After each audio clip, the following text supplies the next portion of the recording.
Graça e paz, meus amados irmãos e irmãs. É com muita alegria que mais uma vez estamos aqui para acessar o seu coração, para termos um momento de meditação na palavra do Senhor e reflexão.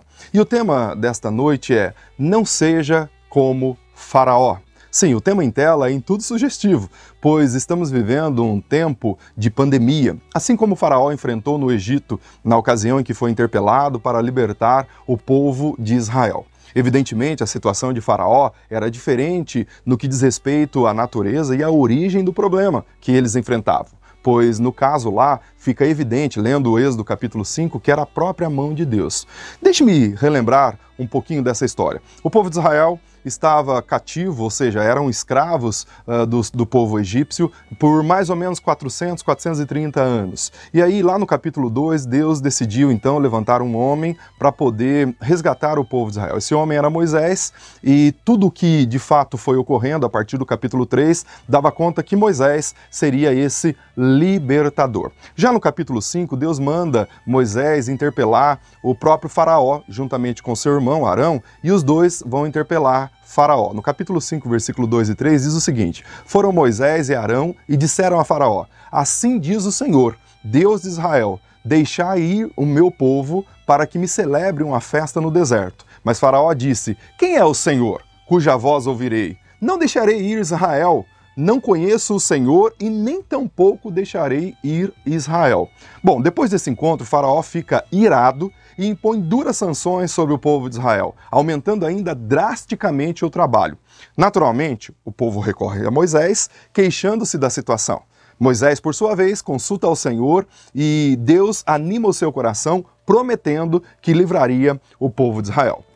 A sequência da história, Moisés interpela novamente Faraó lá no capítulo 7, mas não obtém sucesso quanto à libertação do povo, e após isso, inicia-se uma sucessão de pragas contra o Egito de Faraó, a fim de que esse libertasse o povo de Israel. Cada uma das pragas foi dirigida contra algum aspecto da falsa religião egípcia. E, por exemplo, a primeira praga que foi transformar água em sangue, a segunda, a praga das rãs, dos piolhos, das moscas, a peste dos bois e das vacas, as feridas ou úlceras na população egípcia, a chuva de pedra ou saraiva, os gafanhotos, a escuridão e também a morte dos primogênitos. Todas elas tinham um princípio por trás, mas sobretudo era pressionar Faraó para que pudesse libertar o povo de Israel do cativeiro egípcio.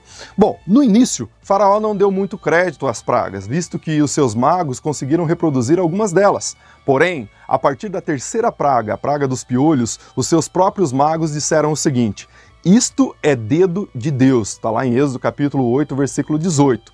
Pois bem, o que eu quero trazer com tudo isso e essa rápida memória da história ali da libertação do povo de Israel? A primeira coisa é que, diante de toda a situação que o Egito enfrentou, Faraó continua com o seu coração endurecido e temia apenas as pragas.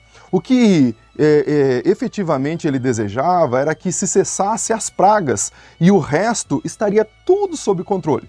Tudo continuaria como se nada tivesse acontecido. Ele queria apenas tirar de cena o que causava o pavor para o povo e para ele, inclusive com possibilidade de muitas mortes. Num certo sentido, o temor e a expectativa de Faraó estavam corretos, pois o cessar as pragas era necessário para o bem-estar do povo.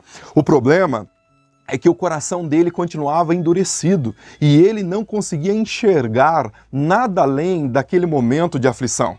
Não conseguia ver que Deus estava por trás daquela situação e também tirar lições adequadas dessa situação. Amados, estamos vivendo um momento de demanda, que demanda a nossa atenção. Se nós não estivermos sensíveis ao que está ocorrendo ao nosso redor, no Brasil e no mundo, podemos permanecer como Faraó, apenas desejosos da rápida cessação desta pandemia. E claro, é necessário, todos nós desejamos e devemos orar e continuar orando por isso. Mas o que será que Deus quer nos ensinar como seu povo diante dessa situação que estamos enfrentando?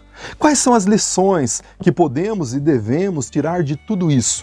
Será que temeremos apenas o vírus? Ou fortaleceremos a nossa fé naquele que tem poder para conter não só essa, mas toda e qualquer pandemia?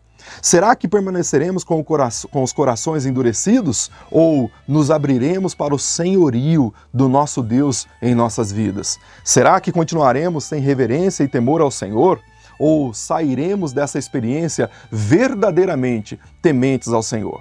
Ser como Faraó é temer a praga. Ser como Moisés e povo de Deus é temer ao Senhor, que tem todo o poder e autoridade sobre todas as coisas. Meu querido, aproveite esse tempo de reflexão para avaliar a sua vida com Deus. Sim, a sua vida de intimidade com Deus. Você o segue apenas por medo ou por temor e reverência ao Senhor? Por amor ao Senhor? Conta uma história que a Madame Guyon era uma grande serva do Senhor do século XVI, que ela sai com um balde numa mão cheio de água e com uma tocha na outra mão acesa. E lá diante da catedral, de uma das catedrais na França, ela dizia o seguinte, gritava em alta voz, dizendo o seguinte: eu quero derramar esse balde de água nas chamas do inferno e depois queimar as portas do paraíso com essa tocha, para que as pessoas não venham a Deus por desejarem o paraíso ou por temerem o inferno, mas porque amam a Deus. É claro, é apenas uma ilustração, mas nos ajuda a refletir como se dá a nossa relação com Deus. Nós o buscamos porque o amamos ou porque apenas temos medo de ir para o inferno? Nós o buscamos nesse momento de aflição e de pandemia porque o amamos e queremos ver a glória dele manifesta ou porque queremos apenas a cessação desse problema? Meus amados, nós devemos efetivamente buscar ao Senhor porque Ele é o Senhor de toda a glória e esse relacionamento que nós temos com Ele fará com que a minha vida e a sua vida atinja um outro grau, um outro patamar, uma outra realidade espiritual. Medite nisso, certamente você vai viver melhor. O nosso pedido de oração nessa ocasião, nessa noite, é especificamente pelas pessoas que sofrem, que já estão sendo atingidas, algumas sofrendo nas suas casas, pelo Brasil e pelo mundo, algumas pessoas hospitalizadas. Então nós oraremos pelos enfermos, especificamente que já estão sendo afetados por esse vírus, o coronavírus, o Covid-19. Dedique esse tempo de oração em nome de Jesus. Deus te abençoe.